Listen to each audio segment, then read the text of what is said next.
low-income people, people of color, Latinos, Mexicans. You're calling for a $50 an hour federal minimum wage. Just do the math. Just do the math. Regulations just stifle.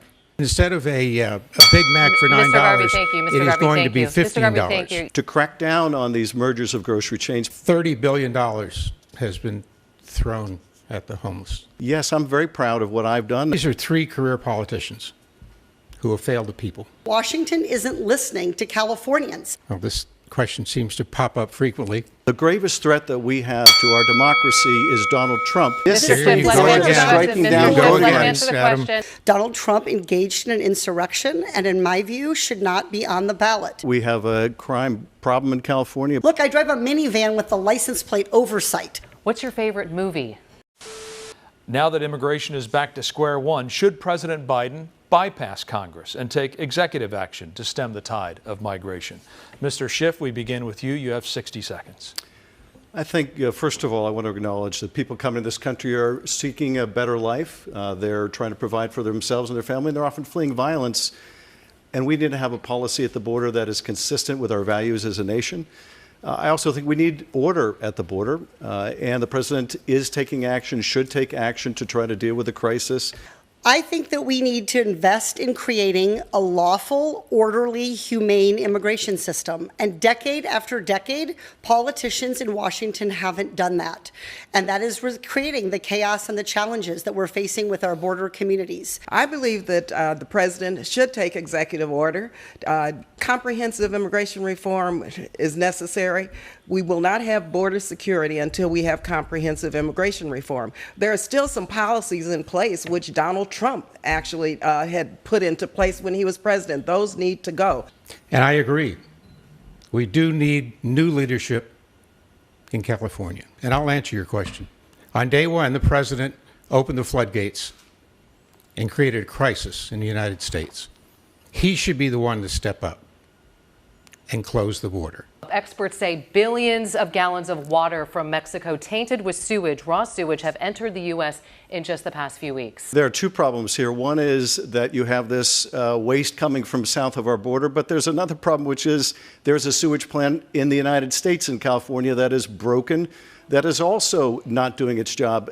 This is a crisis of oversight. We have failed to do the work to make sure that this sewage treatment facility on the U.S. side, as well as the sewage treatment facilities on the Mexico side, are functioning as they are supposed to be. It's a huge problem because you have low-income people, you have people of color, you have Latinos, you have Mexicans on the Mexican side, all are being affected by this, and so we need to have a focus on environmental justice. I think I'm the only one on this stage who has actually been down to the border.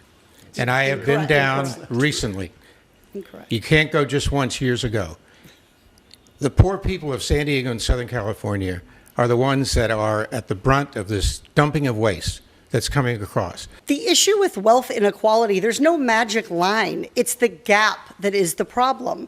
We have a society in which billionaires get tax breaks from career politicians who take their corporate PAC checks, and in which everyday families continue to struggle. Both of our Democratic opponents are calling for a minimum wage between $20 and $25 an hour. You're calling for a $50 an hour federal minimum wage. That's 7 times the current national minimum wage of $7.25 an hour. Can you explain how that would be economically sustainable for small businesses? You have 60 seconds. First, let me say I owned and ran a small business for 11 years. I created hundreds of jobs, benefits, retirement benefits, also health care benefits. I know what worker productivity means, and that means that you have to make sure that your employees are taken care of and have a living wage. In the Bay Area, I believe it was the United Way, came out with a report that very recently, $127,000 for a family of 4 is just barely enough to get by. Another survey very recently, $104,000 for a family of 1, barely enough to get by. Low income because of the affordability crisis. And so just do the math. Just do the math. Specifically, which regulations would you cut? You have 60 seconds. Well, regulations just stifle the opportunity to grow the housing industry. And one of the ways to do this is So let's just cut back inflation by simply getting a free market capitalism that starts to address the needs of all the people and getting people stimulated again. It's supply and demand. 15 seconds. We know where your rivals stand on minimum wage. Where do you stand? Again, minimum wage is where it is and should be.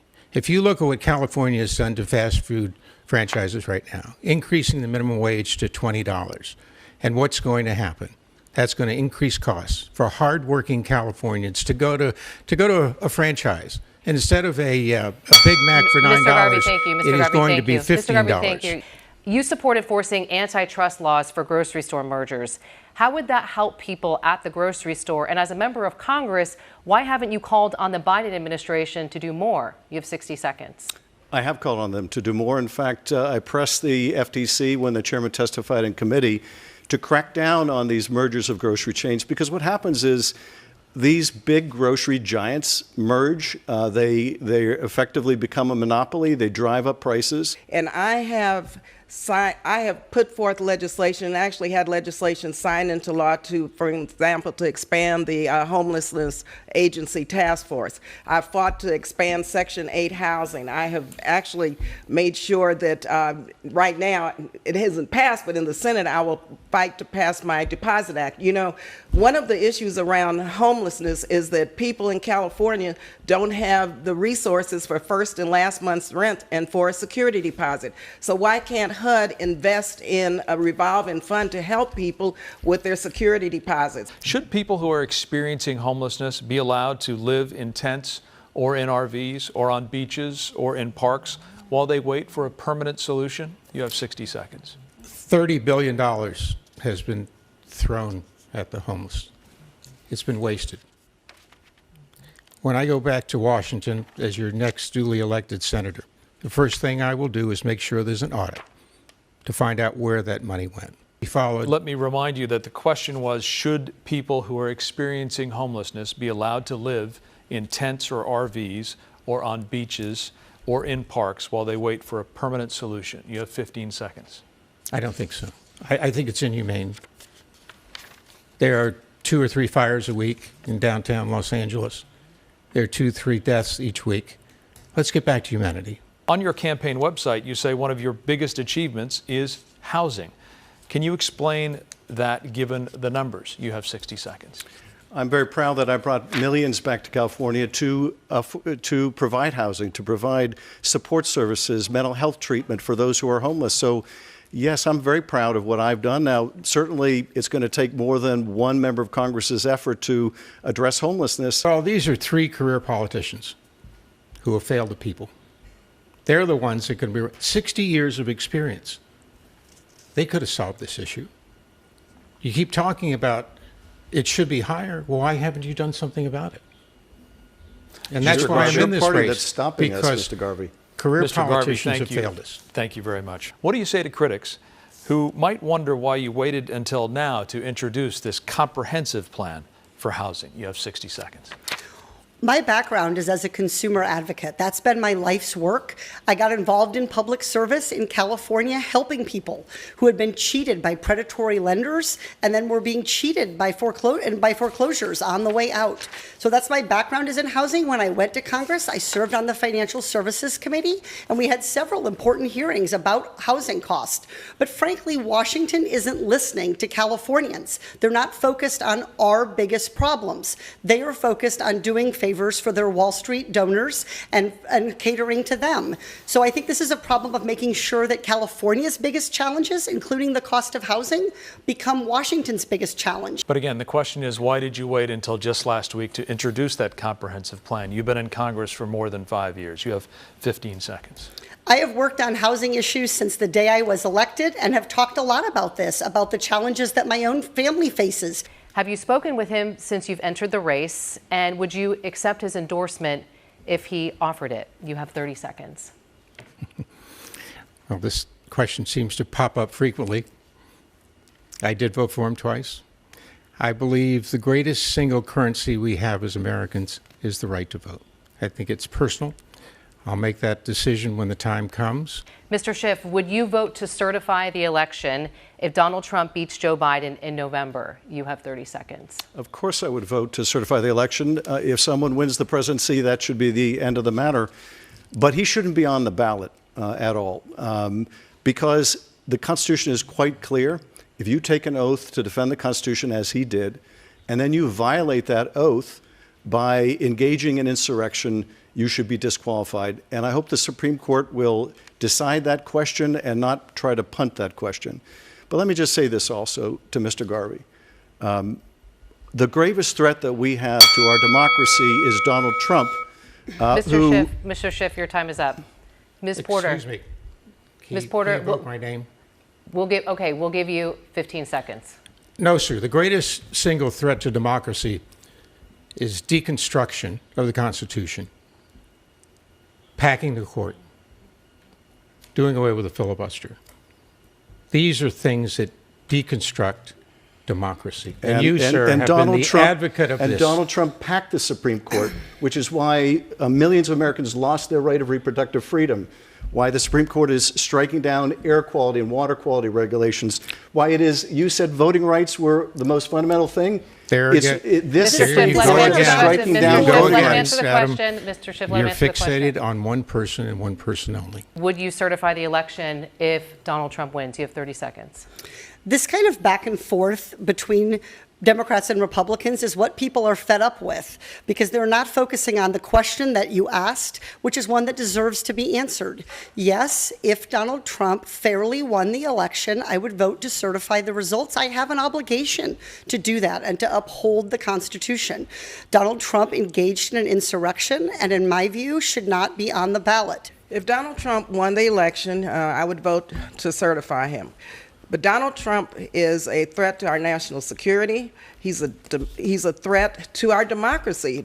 He attempted to dismantle our democracy. I was sitting on the floor of the House on January 6th. I am the lead plaintiff in a lawsuit indicating and saying very clearly that Donald Trump is not above the law. He is not immune from the crimes that he has committed. And so we have got to fight to make sure and vote to make sure that Donald Trump is not elected as president. Have progressive reforms like doing away with bail for nonviolent crimes or reducing certain felonies to misdemeanors, have those progressive reforms gone too far? You have 60 seconds. There's no question that we have a crime problem in California, particularly with these smash and grab robberies. I've been focused on trying to keep communities safe since I was a prosecutor. Back when Mr. Garvey was playing baseball, I was prosecuting cases in the U.S. Attorney's Office in Los Angeles. And I think to take action against these smash and grab robberies, we need to invest more in community-based policing. We need to have the kind of joint task forces that the governor has approved. Every Californian should be able to feel safe in their communities. And we've all seen the news reports. And it's concerning as a parent and as a Californian to worry that we're not going to be safe when we're shopping, when we're parking our car, when we're going to church. And so I think it's really, really important that the federal government surge resources as appropriate to help with where the worst of these crimes are coming from. Enhanced sentences don't reduce crime. Everyone wants public safety. Everyone wants their children safe. Everyone wants their community safe. And I'm very pleased that the city of Oakland and the state of California and the county, all of us have come together to try to make sure that we enhance public safety and reduce crime. Clarify, do you believe progressive reforms have gone too far? No, 15 seconds. No. No. Okay, thank you very much. You said you are for an assault weapons ban. Are you committing now to vote yes on such a ban if you are elected to the U.S. Senate and it comes to a vote in the U.S. Senate? You have 60 seconds. Well, I think I reiterated last time that I did not say that. What I do say is California has spoken in terms of assault weapons. I do believe in the Constitution. I believe in the Second Amendment. I think it's been tried and tested. I think what is important are background checks, to continue to be diligent in terms of making sure that guns are in the hands of people that are qualified and capable. Are you now saying you're not in favor of an assault weapons ban? You have 15 seconds. As the next senator of California, I pledge to uphold the voice of the people. And I've spoken about the Second Amendment of the Constitution. I reiterate that. Do you think Joe Biden, who is 81, and Donald Trump, who is 77, are too old to be running for a second term? You have 60 seconds. President Biden and his administration, the Biden-Harris administration, have delivered for Californians. When I'm evaluating President Biden, what I'm looking for is the results, what he's delivered to help my family, and I'm pleased with what he's done so far. My colleague, Representative Schiff, voted against age limits for members of Congress in the very same week that he voted for age limits for Supreme Court justices. I think that's the kind of hypocrisy that makes Americans question where we are on this issue. Well, as Representative Porter should know, Supreme Court justices have life tenure on the court. You can't vote them off the bench, so they're quite different than elected officials that are always held accountable. So there's a very strong difference, and particularly when we have stacked the Supreme Court, as Mitch McConnell and Donald Trump did, with reactionary justices, there should be some mechanism to rotate the members of that court off the bench. President Biden has delivered and continues to deliver for the American people. When you look at what was taking place in our country when President Biden and Vice President Kamala Harris won the election, people were dying each and every day from COVID, especially in black and brown communities. They came in and they turned this around with Democrats in Congress right away. Mr. Garvey, same question to you, 60 Absolutely. seconds. It's time that we let the people of California and this country make that decision. We've taken too many opportunities away from them. And when we're talking about this administration and this president, we're saddened when we look at him and the state he's in now. I think Joe Biden has done a remarkable job. He has taken the most aggressive action that we've seen in a generation to attack climate change. Do you think the U.S. should directly attack Iran in response? You have 30 seconds. The United States should not attack Iran. Do you think the U.S. should directly attack Iran in response? You have 30 seconds. I do not. We have the brightest military minds in the world. And I know they're working constantly to determine the best path for us to continue to be the single greatest democracy deterrent. But we have to be more reactive. Mr. Schiff, same question to you, 30 seconds.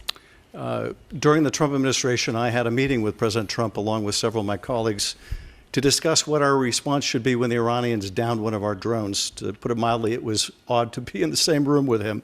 But nevertheless, my advice to him would be the same advice to the president, which is our response ought to be proportionate. It ought to be taken in concert with our allies. I don't think attacking within Iran would be proportionate, but I do favor a very strong response that goes after these Iranian-backed militias. That sends a powerful message that any attack on American troops will be met with blistering force. I think we have to be clear-eyed about Iran as an enemy of the United States, and we have to have clarification and leadership from President Biden about what his Iran policy is. And I've passed an amendment through the House of Representatives to do exactly that. I think we have to be careful about getting drawn into another protracted, long war with no clear goal on foreign soil. But I do think we need to support the people of Iran as they push back on this oppressive regime. Should there be a cap on how much the U.S. spends on Ukraine and Israel? Ms. Lee, we'll start with you. You have 30 seconds. There should be accountability. U.S. taxpayers deserve to know that their tax dollars are going for a purpose which ensures that there's accountability and transparency. Ms. I Lee. don't believe that we can say there should be a cap, but there should be accountability. No, 30 I seconds. believe with Ms. Lee. We have to be diligent. We have to have accountability. But again, we carry the torch for democracy around the world. We support our allies. We stand with them. We stand there for their needs. So to be clear, accountability but no caps. 15 seconds. No cap. What Vladimir Putin did in invading Russia threatens not only democracy and the sovereignty of Ukraine, but threatens all of us, threatens democracy around the world.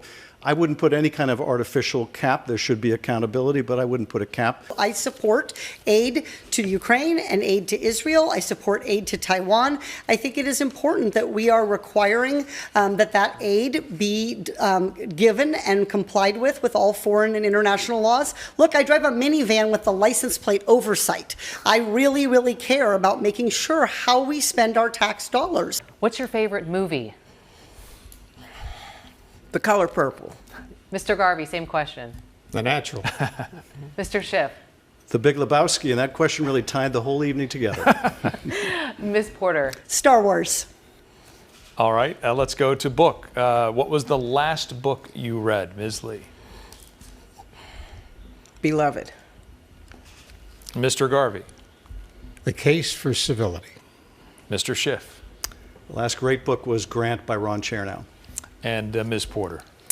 The last book I read was The Latecomers. All right, thank you very much. And that does it for us for tonight. We want to thank our candidates for participating in debate night in California, and thank you for watching at home. Kujichagulia.